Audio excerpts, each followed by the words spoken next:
देखिए, foreign contribution regulation act 2026 इतना ज़्यादा महत्वपूर्ण क्यों है? जो पुराने एफसीआरए लॉ है उसमें अमेंडमेंट की जरूरत क्यों है? अगर आप धर्मेंद्र प्रधान का रेजिग्नेशन का लेटर देखें तो उसमें उन्होंने लिखा है, ये रिजाइन करने का एक और कारण है कि जो बच्चे हैं वो कानूनी कॉम्प्लेक्सिटी में ना फंस जाए और इस प्रोटेस्ट का लेवरेज एंटी नेशनल एलिमेंट और वो ताकतें ना उठा ले जो देश का भलाई नहीं करना चाहते हैं, जो देश में एनार्की लाना चाहते हैं। आपने प्रोटेस्ट में कई ऐसे युवाओं की बात सुनी होगी जो कहते थे कि नेपाल बना देंगे, बांग्लादेश बना देंगे, पार्लियामेंट को उखाड़ के फेंक देंगे।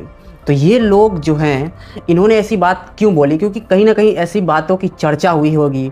और ये कौन ऐसे लोग हैं जो देश में एनार्की और सिविल वॉर की मंशा रखते हैं? ये जो फॉरेन फंडेड कुछ एनजीओ हैं, लेफ्ट इकोसिस्टम के पत्रकार हैं और लेफ्ट इकोसिस्टम के ही कुछ ऐसे इंस्टीट्यूशंस हैं जो फॉरेन से फंड उठाते हैं, जैसे चाइना से हो गया, यूएस से हो गया। क्योंकि ये कुछ ऐसे देश हैं जो चाहते हैं कि देश में लॉ एंड ऑर्डर और शांति व्यवस्था में डिस्टर्बेंस हो, ताकि इससे क्या होगा कि देश का छवि खराब होगा, इन्वेस्टमेंट नहीं आएगी। और ये जो सरकार है, जो राइट विंग गवर्नमेंट है, बीजेपी गवर्नमेंट है, इसको आसानी से गिराया जा सकता है।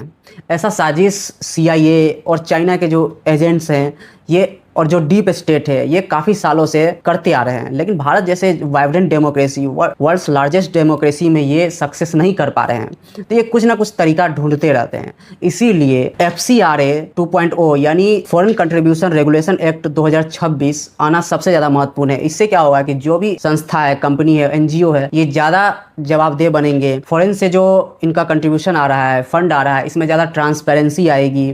और कई सारे ऐसे प्रावधान हैं जिससे इनके द्वारा जो एनार्की देश में लाया जाता है उस पर काबू किया जा सकता है। देश में प्रोटेस्ट चाहे किसी भी मुद्दा से हो, चाहे स्टूडेंट का प्रोटेस्ट हो, चाहे किसान का प्रोटेस्ट हो, जिससे इन लोगों का कोई लेना देना नहीं है, लेकिन फिर भी ये उसके सपोर्ट में आते हैं। हो सकता है कि इस टाइम पे उनको फॉरेन से फंड आता होगा कि जाओ प्रोटेस्ट करो और इस प्रोटेस्ट में वायलेंस की शुरुआत करो। इसी प्रोटेस्ट में कुछ ऐसे भी वीडियो आए हैं जहां पे इस प्रोटेस्ट में शामिल लोगों ने पुलिस पे पहले हमला किया, उसके बाद पुलिस ने इन पे लाठीचार्ज किया। तो कुछ मीडिया वाले तो आपको सिर्फ ये दिखाएंगे पुलिस वालों ने इनको पीटा है, लेकिन आपको ये नहीं बताएंगे कि बहुत सारे ऐसे इंसिडेंट्स हुए हैं जहां पे पुलिस की लाठीचार्ज हुई है। वहां पे प्रोटेस्टर्स ने पुलिस पे हमला करने की कोशिश की। कोई भी गवर्नमेंट हो, वर्ल्ड का कोई भी गवर्नमेंट, अगर आप पार्लियामेंट पे अटैक करोगे, पार्लियामेंट में घुसने की कोशिश करोगे, एक भीड़ तोड़फोड़ करने की कोशिश करोगे, तो पुलिस आप पे लाठीचार्ज करेगी ही, चाहे आप स्टूडेंट हो, चाहे कोई भी हो। कोई भी गवर्नमेंट होती तो करती। आप पार्लियामेंट के बाहर जाकर के शांतिपूर्वक धरना दे सकते थे, लेकिन आपने पार्लियामेंट पे अटैक करने की कोशिश की। तो मैं मानता हूँ कि ये स्टूडेंट ने नहीं किया होगा, या स्टूडेंट ने भी किया तो उनको भड़काया होगा